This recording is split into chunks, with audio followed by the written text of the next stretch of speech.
আসসালামু আলাইকুম প্রিয় দর্শক, আপনারা যারা আমার নিয়মিত দর্শক তারা জানেন আমি এর আগের ভিডিওতে বলেছি চীন বাংলাদেশ নতুন সম্পর্ক উন্নয়নে আগ্রহী। তবে সেই সম্পর্ক হবে আগের থেকে অনেক জোরালো ও শক্তিশালী। তারই কিছু নমুনা আপনারা এখন দেখতে পারবেন। আমাদের পররাষ্ট্র উপদেষ্টা জনাব তৌহিদ হোসেন বর্তমানে চীনে দ্বিপাক্ষিক বৈঠকে আছেন। সেখানে তিনি বুলেট ট্রেনে যান এবং একটি সাক্ষাৎকার দেন চীনা গণমাধ্যমকে। এই সাক্ষাৎকারেই মূলত ভারত চিন্তিত হয়ে গেছে এবং ভারতীয় মিডিয়া তোলপাড় শুরু হয়ে গেছে। সাক্ষাৎকারটির মধ্য দিয়েই ভারতের মিডিয়া তোলপাড় শুরু করেছে যুক্তরাষ্ট্রের প্রেক্ষাপটে। বাংলাদেশ চীন সম্পর্কের তৈরি হওয়ার পর বহুবার বাংলাদেশে সরকার পরিবর্তন হয়েছে এবং ক্ষমতার ধরনও পরিবর্তন হয়েছে।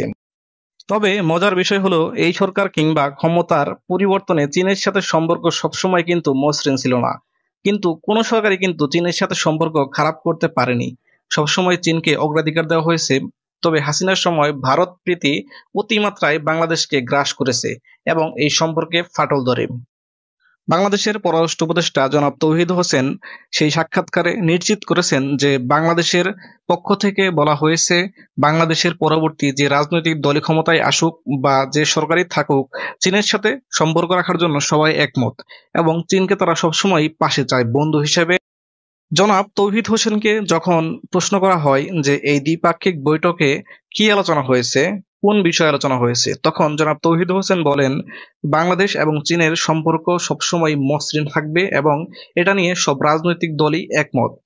এবং বাংলাদেশের সাথে চীনের যে দ্বিপাক্ষিক সম্পর্ক, বাণিজ্য বলেন, উন্নয়ন বিনিয়োগ প্রকল্প বলেন এবং নিরাপত্তা সম্পর্ক, সেটিও আগের থেকে আরো বেশি সুমসৃণ হবে। তবে কিছু সমস্যা আছে, কারণ সব বিষয় নিয়ে আসলে কথা বলা সম্ভব না গণমাধ্যমে।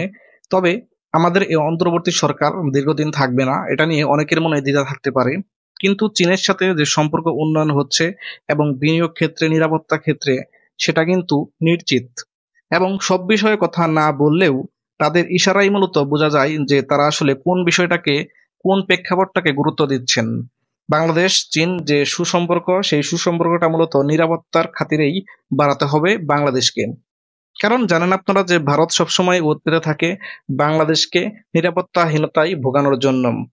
তবে ভারতেরও চিন্তা সেভেন সিস্টার নিয়ন্ত্রণ করা এবং সেভেন সিস্টারকে রক্ষা করা এবং চিকেন নেককে নিরাপদ রাখা। কিন্তু যখন বাংলাদেশ এবং চীনের সাথে একটি সুসম্পর্ক হয়ে যাবে তখন কিন্তু তাদের চিকেন নেক এমনিতেই নিরাপত্তাহীনতায় ভুগবে। প্রিয় দর্শক, আপনারা হয়তো জানেন কিনা জানি না যে অন্তর্বর্তীকালীন সরকারের প্রথম কোনো দ্বিপাক্ষিক বৈঠক হলো চীনের সাথে এবং এই দ্বিপাক্ষিক বৈঠকের জন্য কিন্তু চীনই বাংলাদেশের পররাষ্ট্র উপদেষ্টাকে আমন্ত্রণ জানিয়েছে। এটাই কিন্তু তাদের প্রথম দ্বিপাক্ষিক বৈঠক অন্য কোনো দেশের সাথে।